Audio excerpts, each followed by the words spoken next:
Friends, आज का हमारा टॉपिक है सेल यानी कि कोशिका। चलिए बात करते हैं इसके बारे में। सेल क्या होता है? सबसे पहले सेल का बायोलॉजिकल नेम होता है साइटो। हम इसे इंग्लिश में सेल कहते हैं, लेकिन इसका जो बायोलॉजिकल नेम है वो साइटो है।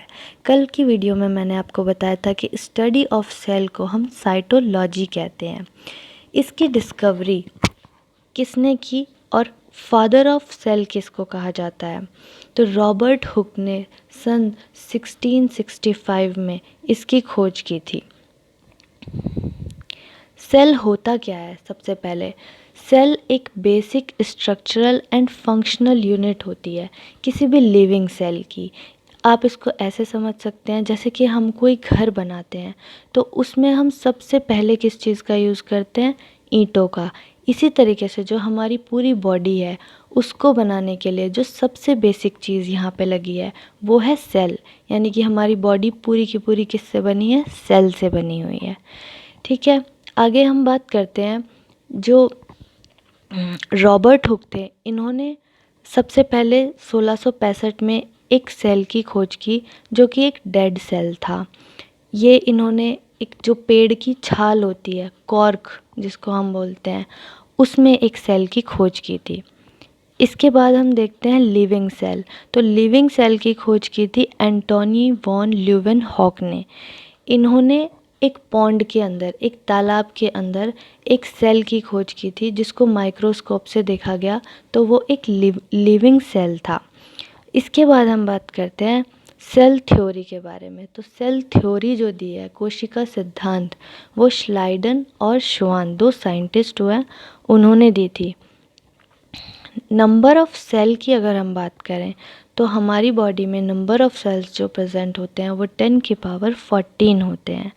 लार्जेस्ट सेल की अगर हम बात करें तो लार्जेस्ट सेल होता है ऑस्ट्रिच एग, यानी कि जो शुतुरमुर्ग होता है, शुतुरमुर्ग का अंडा, उसको लार्जेस्ट सेल बोला जाता है। सबसे स्मॉलेस्ट सेल की बात करें, सबसे छोटा सेल, तो वो होता है माइकोप्लाज्मा। ये इतना छोटा होता है कि हमें इसे माइक्रोस्कोप से देखना पड़ता है। नेक्स्ट हम बात करें सबसे लॉन्गेस्ट सेल की, तो न्यूरॉन सबसे लॉन्गेस्ट सेल होता है। न्यूरॉन हमारी जो ब्रेन होता है उसकी सबसे छोटी यूनिट होती है, यानी कि जो हमारा पूरा ब्रेन है वो न्यूरॉन से मिलके बना हुआ है। और ये ब्रेन जो होता है हमारा, वो एक हमारा ऐसा ऑर्गन है जो अगर एक बार ख़राब हो जाए तो उसमें सेल डिवीज़न नहीं होता है, वो दोबारा से अपने आप को रिक्रिएट नहीं कर पाता है, उसके अंदर इतनी पॉसिबिलिटी नहीं होती है। जबकि हम ऐसे ऑर्गन की बात करें जो अपने आप को रिक्रिएट कर लेता है तो वो है हमारा लीवर। वो सबसे ज़्यादा पॉसिबिलिटी जो होती है रिक्रिएट करने की, वो लीवर के पास होती है, क्योंकि उसमें सेल डिवीज़न होता है। इसी वजह से गवर्नमेंट कहती है कि आप जब भी कोई व्हीकल लेकर निकलें तो आप हेलमेट ज़रूर पहनें, क्योंकि फिर वहाँ पे उसको रिक्रिएट नहीं किया जा सकता है आपके ब्रेन को।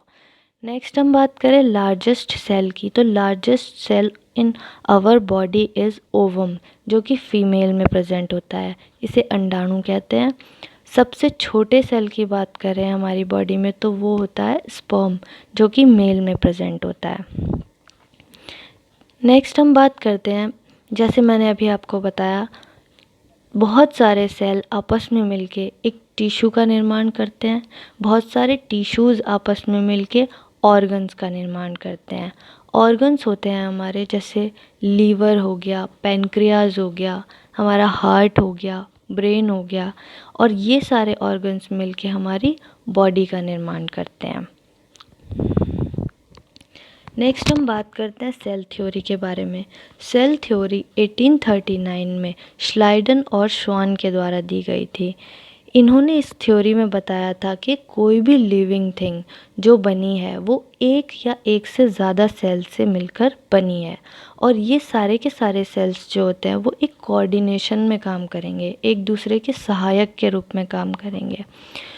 ठीक है, इन सेल्स में क्या होता है, जब भी कोई नया सेल बनेगा तो वो प्री एग्जिस्टिंग सेल से बनेगा, यानी कि जो पुराने सेल हैं जब वो टूटेंगे तो नए सेल का निर्माण करेंगे।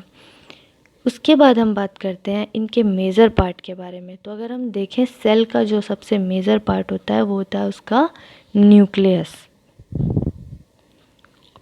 न्यूक्लियस की खोज रॉबर्ट ब्राउन ने की थी। और जितने भी हमारे वायरस हैं डोंट ओबे सेल थ्योरी, वो सेल थ्योरी का पालन नहीं करते हैं। नेक्स्ट हम बात करते हैं टाइप ऑफ सेल के बारे में। सेल कितने प्रकार के होते हैं? तो सेल दो प्रकार के होते हैं, एक होता है प्रोकैरियोटिक सेल, दूसरा हमारा होता है यूकैरियोटिक सेल। प्रोकैरियोटिक सेल की अगर हम बात करते हैं तो इन्हें प्राइमरी सेल भी कहते हैं, और ये अनडेवलप्ड सेल होते हैं जो पूरी तरीके से जिनका विकास नहीं हो पाया, उन सेल को हम प्रोकैरियोटिक सेल कहते हैं। इनमें न्यूक्लियस और न्यूक्लियस मेम्ब्रेन प्रेजेंट नहीं होता है, ये साइज़ में बहुत छोटे होते हैं। इनके अंदर सेल ऑर्गेनेलीज भी प्रेजेंट नहीं होती है, लेकिन इनमें नंबर ऑफ क्रोमोसोम की संख्या 1 होती है। इसका एग्जाम्पल है जैसे युगलिना, बैक्टीरिया या ब्लू ग्रीन एल्गी, जिसको हम बोलते हैं नील हरित शैवाल, ये सब प्रोकैरियोटिक सेल के एग्जाम्पल हैं। दूसरा हम बात करें यूकैरियोटिक सेल के बारे में, तो ये डेवलप्ड सेल होते हैं जो पूरी तरीके से विकसित हो चुके हैं। इनके अंदर न्यूक्लियस और न्यूक्लियस मेम्ब्रेन भी प्रेजेंट होता है।